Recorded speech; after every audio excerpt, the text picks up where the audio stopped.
discovered there were meshless surgeons, both in Canada, the United States, various states, as well as Dr. Kang in Korea. And I learned there are different processes, as well as I have a special requirement in that I must have a CRT-D turned off during the surgery. The Shouldes Hospital in Toronto has been doing it since about 1942. They do a more invasive stitching than Dr. Kang, but they would not take me because of the complication of handling pacemaker and CRT-D patients.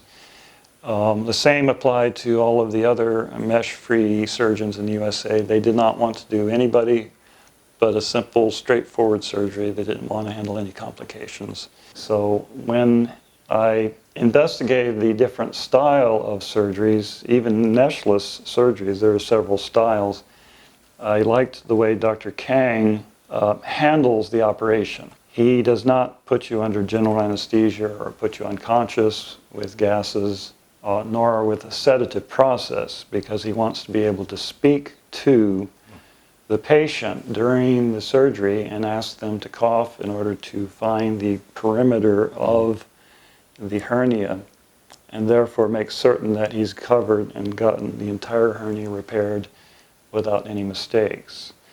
I like that process because there are risks entailed in general anesthesia. In fact, those risks are probably greater than the actual surgery risk. So going with just a local anesthetic so that you don't feel any pain, and then talking with the surgeon and the nurse is a far superior and safer process. In fact, some people are unaware that general anesthesia does cause some loss of brain activity and some people brain damage. So having a local anesthetic is preferable every time you can. Dr. Kang came recommended because he has over 10,000 surgeries done. He basically does them all the time, therefore he's extremely well practiced.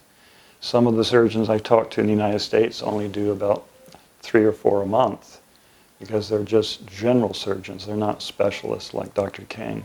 When you choose a doctor, you truly want to choose the best doctor in his field. You may have to travel to find him, but that's always the best practice and the most likely to be successful in treatment.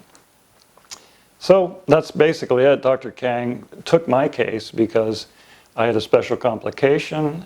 His representative and chaplain, Stephen, arranged for the Boston Scientific rep to come in, and Boston Scientific rep who adjusted the CRT-D was better than actually the doctor that I generally attend. So all things considered, it was a very successful treatment.